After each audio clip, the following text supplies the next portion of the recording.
Good evening, morning, afternoon, my millennial mutts. What gonna go with millennial today? 2024 is coming. That counts as the millennium, right?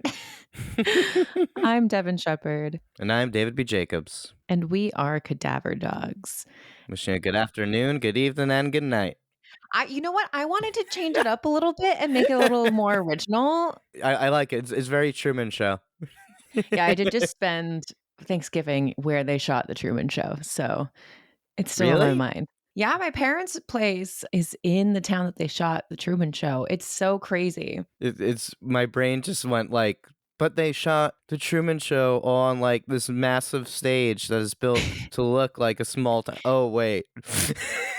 Well, it's funny because the town looks like a stage that they built for a set. That's why it's so perfect. And they have this cute little like post office and cute little grocery store and like it's very Truman Show. It's very cute. The original script for the Truman Show would have had an ending where it continues after he gets out and he like just starts fucking killing everybody and like it went really dark and cynical. Is that real? Yes, that's real. There's a reason that they changed it. Because it's like, so this is a great, nice little script, but can we like maybe not linger too long on the implications of this ending? Yeah. Well, yeah, and I was talking about it with my family after we did rewatched it, and I was like, I think the ending after this is not going to be a good one. Like coming out of living in this world where everything isn't, is made for you. I think you'll be really shocked at what real life is like. So yeah, him Yeah, killing totally. everybody makes a lot of sense to me. Yeah, I think that is accurate. I think he's going to, like, he'll remain a celebrity. Everyone is going to know who he is everywhere he goes. Uh, and he's been sheltered Exactly. his entire life from like all the horrors of the world, and now they're just exposed to him with nothing protecting him anymore. Like it's Yeah. probably gonna be a rough time for him. Yeah, you're right. And there's an irony there where like he is a celebrity, so even if he goes out to live a quote normal life, he's not going to, and he's going to find out that the life he wants to lead is actually the one that they built for him at home. Yep, and then everyone will dismiss all his troubles like, "Oh, well, you're famous, so you don't really have any problems." And then, like in 20 years later, they'll after he's like dead from overdosing on something, they'll make a biopic, and someone will win an Oscar for their role portraying him, and it'll be Jim Carrey, and Jim Carrey wins an Oscar for this biopic where he plays Truman. I almost said Truman Capote. Well, Burbanks? I don't know. Is that someone else? well, today I'm going to move us off from this topic because it's not a horror movie, even though it kind of is, Yeah. philosophically. But we are not here to talk about The Truman Show. We are here to talk about our top 5 horror flicks of 2023. We're going to read them, basically start with our number 5 to 4 to 3 to 2 to 1, chat about them a little bit, maybe talk a little bit about what we're looking forward to in 2024, and just some of our favorite memories together as horror fans. Why not? We're here. We have the microphones. We Yeah. can talk about whatever the fuck we want. Yes, we can. We're in charge. We're your hosts. Bow down before us. Don't bow down before us. We can't see you. Get Please off the don't do floor. that. It's very weird. Anyway, David, I don't know what's going to make it to your top. I feel like we saw a lot of horror films together this year, which I'm really happy about. A lot of new ones. Yeah, we watched a lot of them together. We also had the Brooklyn Horror Film Festival, which I was debating, like, do I count these as 2023 if they haven't gone wide release yet? But I ultimately did because I saw them this year. So, Ditto. Well, on that track, what is your number 5? Is it from Brooklyn Horror? it is actually, yeah. The number Oh. 5 is always the hardest spot to pick because I need to decide what's not making the list. But I wound up going with a movie called Wilder Than Her, Mm. directed by Jessica Kozak and starring, I'm going to say this wrong, Sunita Mani and Kate Easton and Kayla Foster. And it's Oh. basically about these three women. They used to be a four women that would like go and spend a week in the woods every year, but their fourth friend recently died, and the three remaining ones basically decide to go to this retreat, which is a conversation. Some of them are reluctant to do it, but they decide they're going to do it to honor her memory. And then things keep going. There is a strange man that they run into in the woods, but also it's interesting because it doesn't really become a horror movie until the ending. Right. I remember you talking about this one on our Brooklyn Horror Film Festival episode, and it Yeah. is somewhat of like a buddy comedy, right? Kind of, yeah. I mean, I don't know if I'd call it a comedy. It has comedic elements. It is Mm, funny. I laughed quite a lot. So I wouldn't disagree with calling it a comedy, but I don't want people to think that that's all that it is because sure. it's very much the characters are fleshed out. All three women have clear arcs and clear strengths and flaws. None of them are perfect people. They're all kind of a little bit horrible and they kind of torture each other, but in ways that you believe. And it feels more like it's about this friendship falling apart. Yeah. I remember you talking about it and really loving it. And I feel like I really want to see this movie that it was kind of feels very up my alley. Do you know if it got picked up at all or like when we can see it out there in the world? I don't, but I have a phone with Google on it.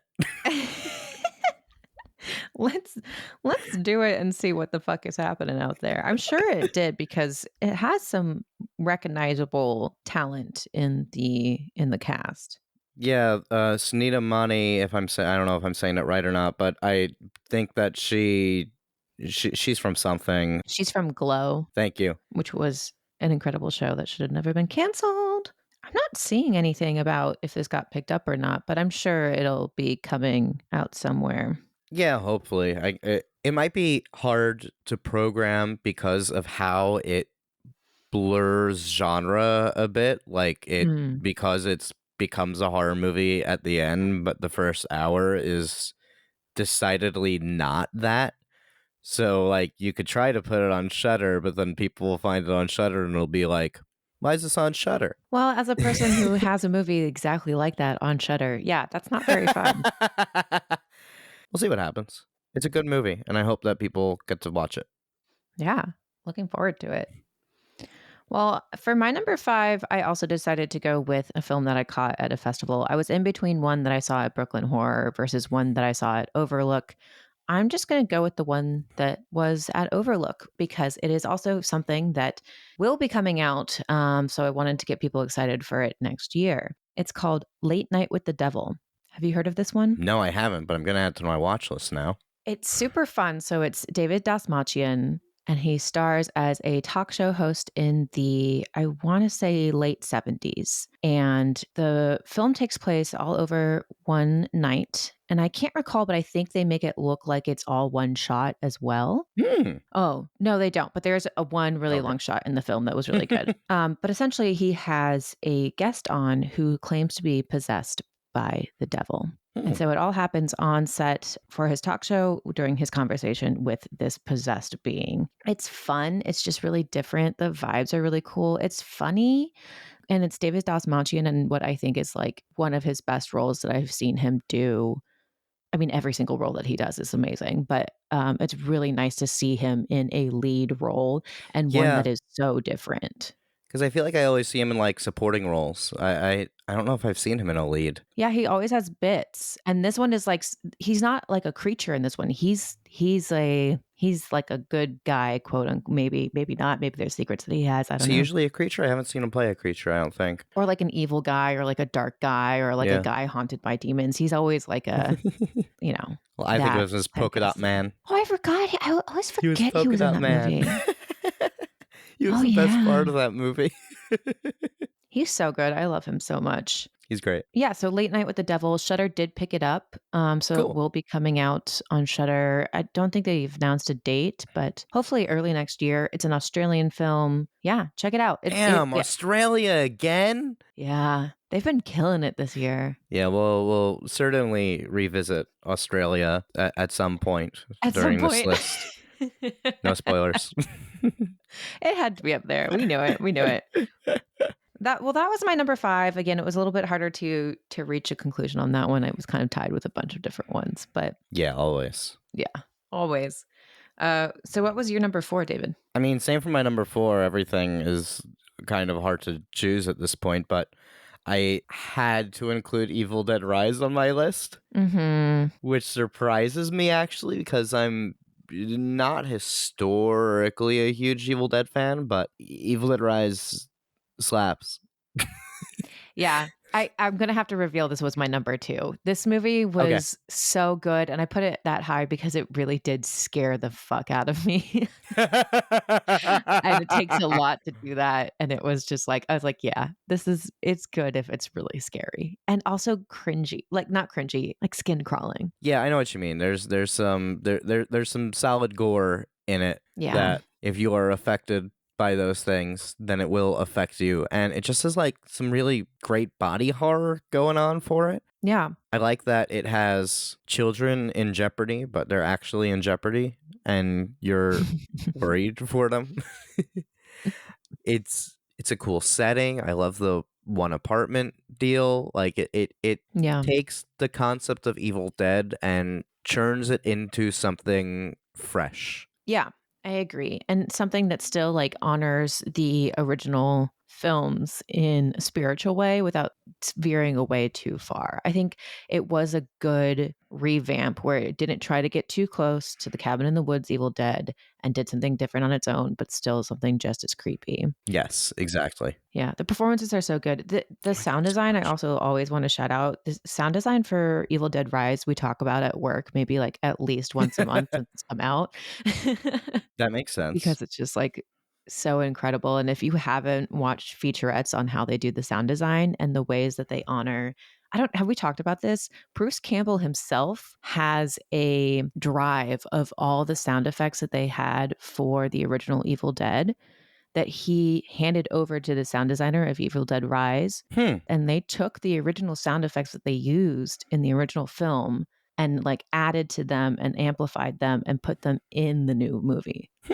It's crazy. Cool. Right? I just love, I don't want to give anything away, but I really love the climax of this movie. And that's hard to do in horror. I feel like so many horror movies kind of flop in their climax that you have all the setup and then it's like, okay, well, now we need to beat the monster. So, but this one does some cool things with its premise that you don't really expect. Not like it's a plot twist or anything like that. Just like it elevates the tension in a fun way that is just cool to see. Yeah. But look, there's no blood rain, which is really unfortunate. Or is there? There's a little bit of blood rain. Oh, there's a little bit of blood rain.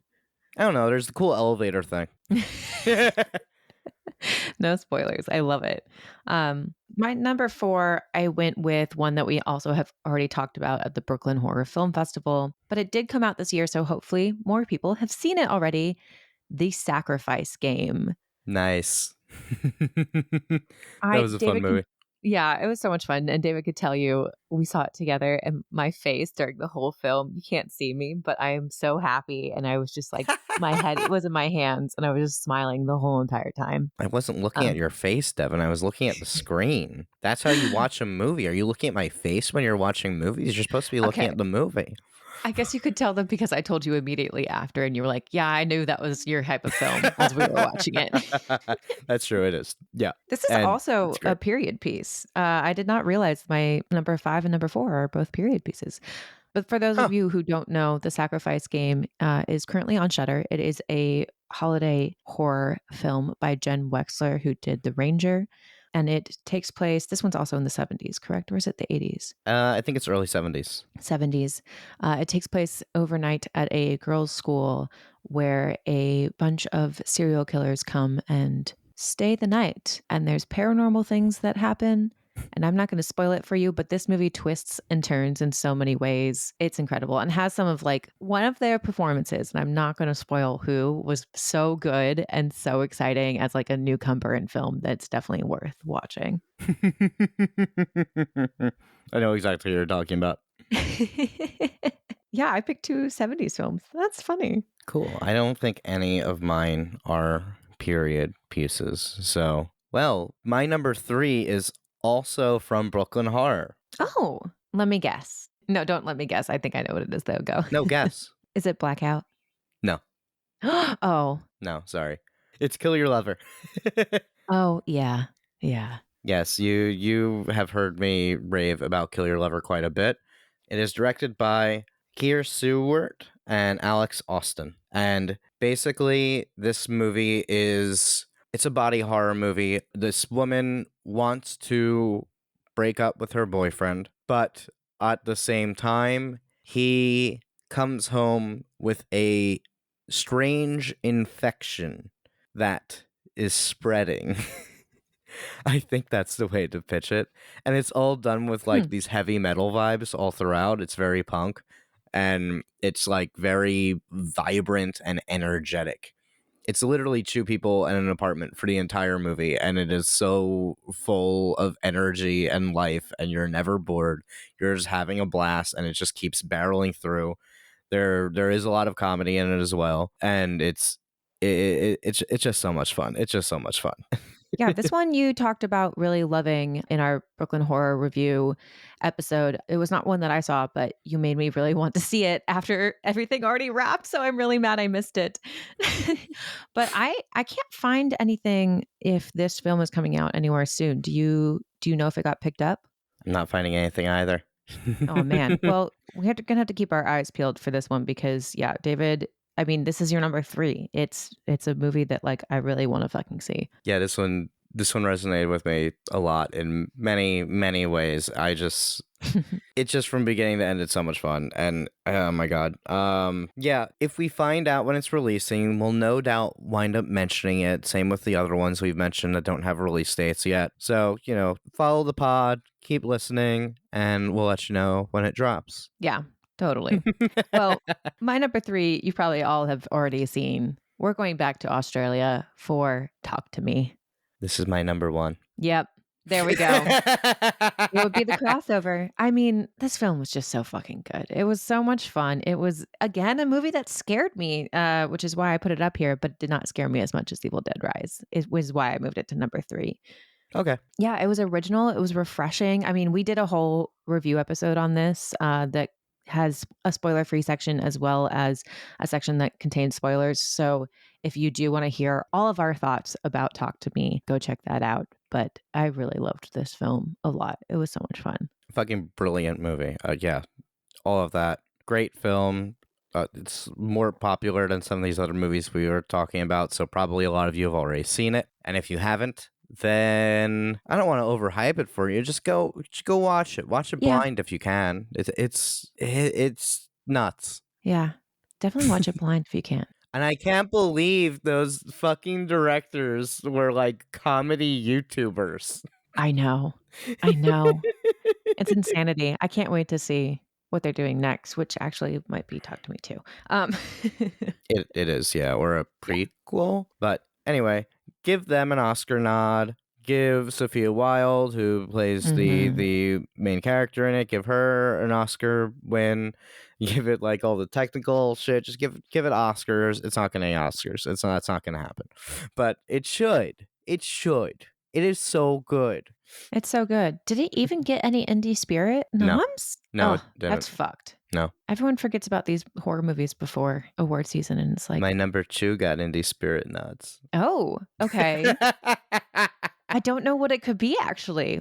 I mentioned this to you when I watched it last week. So it is called Birth Rebirth. Oh, yes. It's another Sundance movie, and it just dropped on Shudder like I think just a week or two ago. It just came out very, very recently. And basically the way I would describe this movie is that it is if Reanimator were very grounded and scientific and starred women.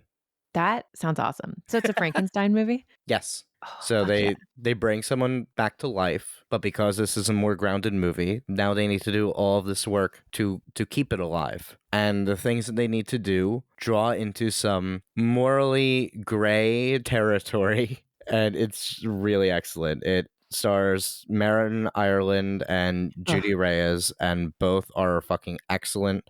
They play very different characters, and you'll have your first impressions of both characters, and you'll put them into a box because of it. And then they will break out of that box a lot, and you will continue to question and change your opinions about these two women, and you'll be left with your own takeaway. Yeah, I'm gonna ask you personally to stop there so I don't, because I really wanna see this movie because people have Yeah, been talking about it a lot, so I'm definitely. very excited for it. Yeah, and And the who's director went to the college with us. thank you, I was gonna ask, yeah, who it was. And I'm so jealous. Laura Moss. I didn't speak to them that much in college. I know that I met them. I think I had classes with them. I can't remember a single conversation we've ever had, but I know that I know them.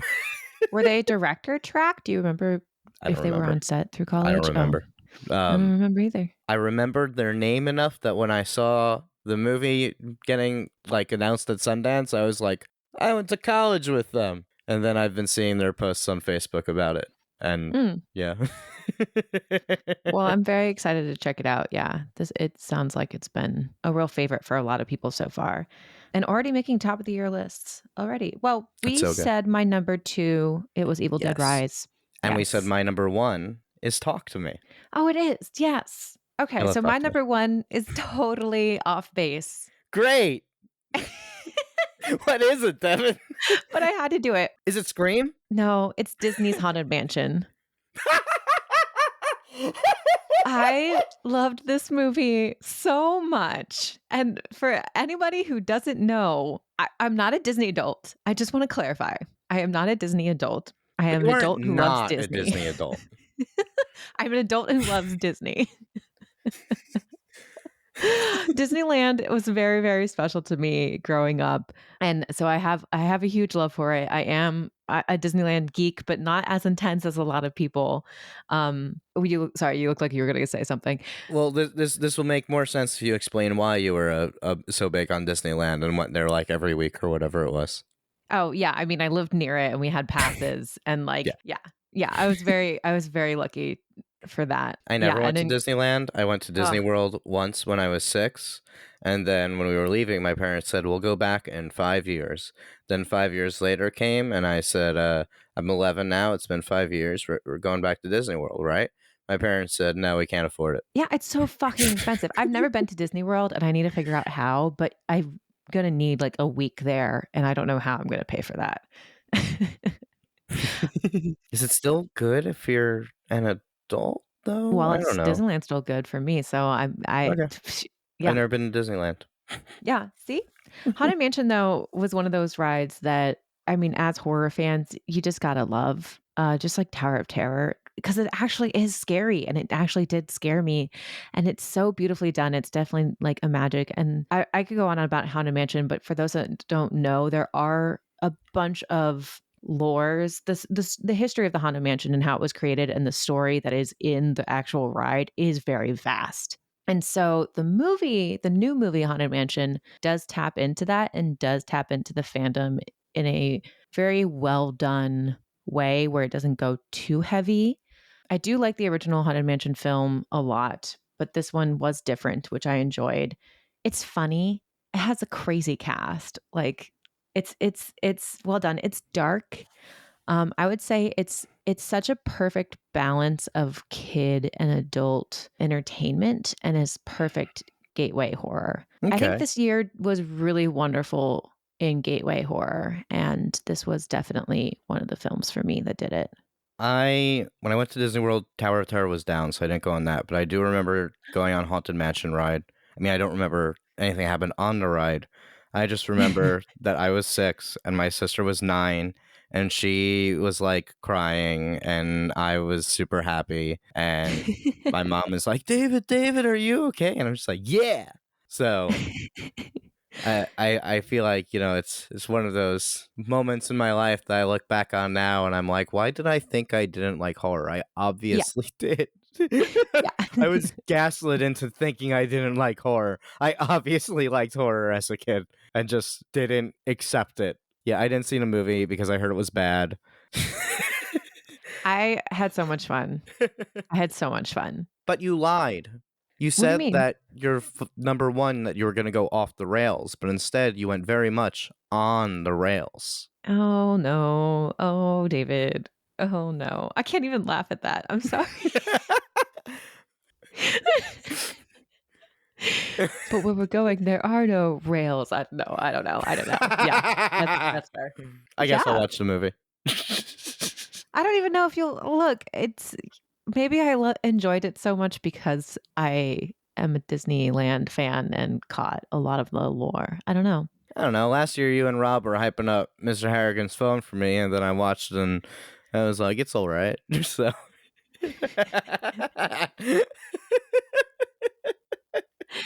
I think it is a very specific taste. I mean, I always love that like our tastes are different, but we do have a lot of crossover yeah, we in overlap a our lot, top. Yeah, which is which is really good. great. Yeah, Yeah.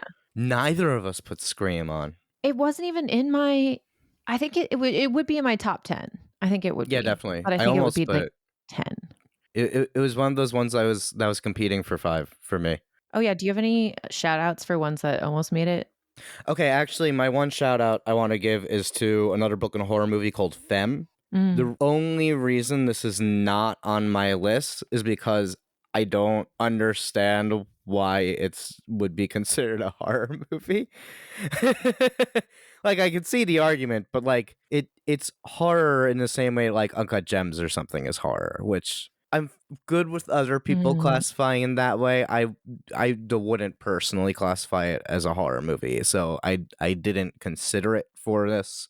But I did see it at Brooklyn Horror, so I just want to shout it out that Femme is a brilliant fucking movie, and it is so fucking intense. Basically, this one is George McKay is the one guy, the other guy, I need to look up his Oh, name. George McKay is absolutely fantastic. And this is the best role I've seen him in. Well, I have only seen him in 2 movies. It's a first movie for these 2 directors, and it stars Nathan Stewart Jar and George McKay.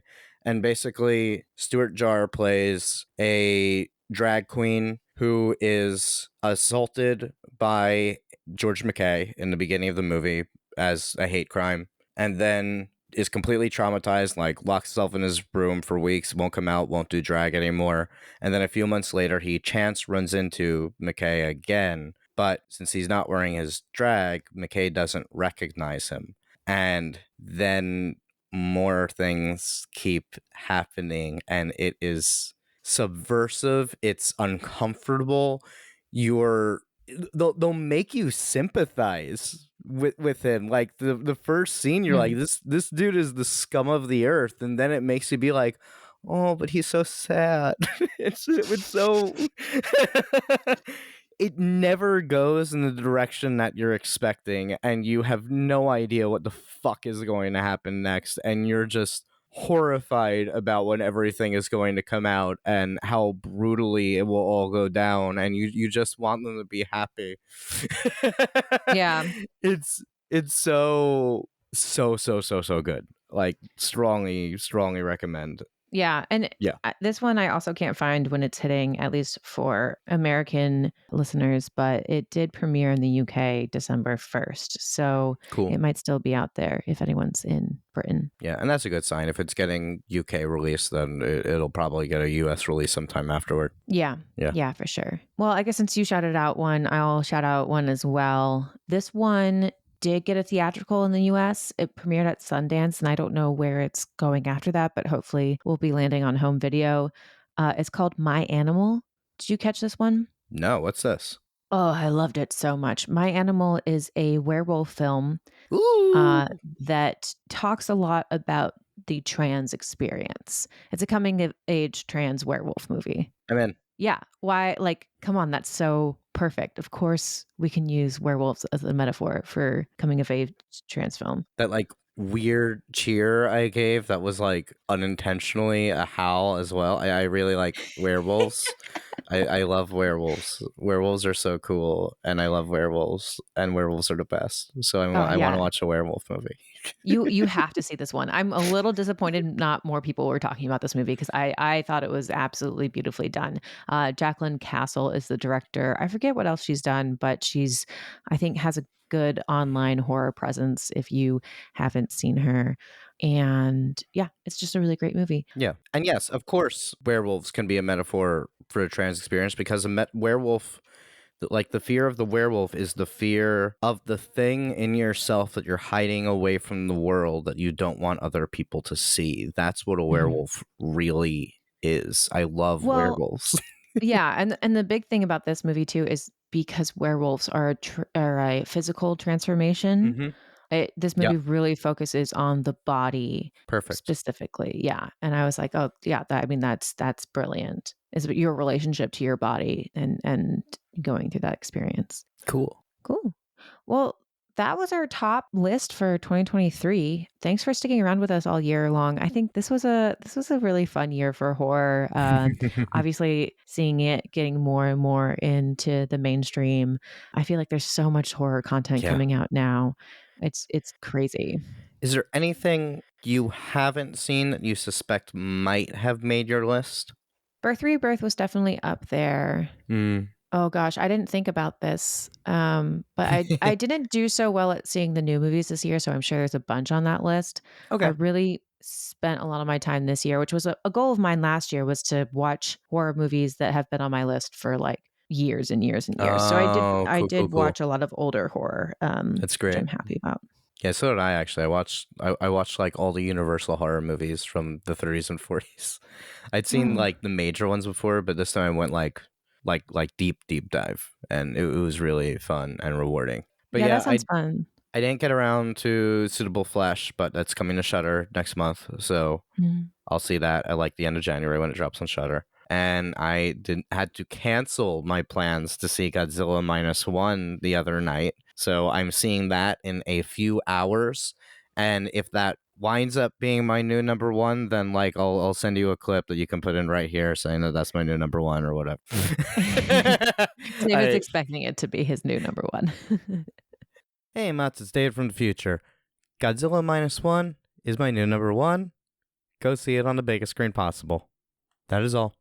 So that was our top 5 of the year. Do you agree with our picks? Do you think Talk to Me was that good that it made both of our lists in high spots? Do you think that Devin is correct in repping the underrepresented Haunted Mansion, or that Disney is a corporate shill and you're very mad right now? Let us know. Look, Give I us didn't your say it's not. To clarify, I didn't say it's not. I have issues with it. Anyway, Give continue. us your praise, your grievance, your disagreements, your rage. Throw it all at us. Send us your top fives. We're on Instagram and Twitter at Cadaver Dogs Pod. You can also email us if you have anything you'd like to see in the show. That is cadaverdogspodcast@gmail.com. And I'm also going to shout us out. We do have a TikTok now for people that follow us on TikTok. It is Cadaver Dogs Pod. And we are now on YouTube. So if you want to catch any of our old episodes and not have to search us through the pod player, you can listen to those on YouTube at Cadaver Dogs Podcast. Hell yeah. We're on fucking YouTube. It's not our faces, though. Don't get excited. No, it's not our faces. Well, thanks for sticking around and listening to us do this. We'll catch you soon, Mutts. Peace. Who gives a fuck about movies? Wow, that was a good ghost face.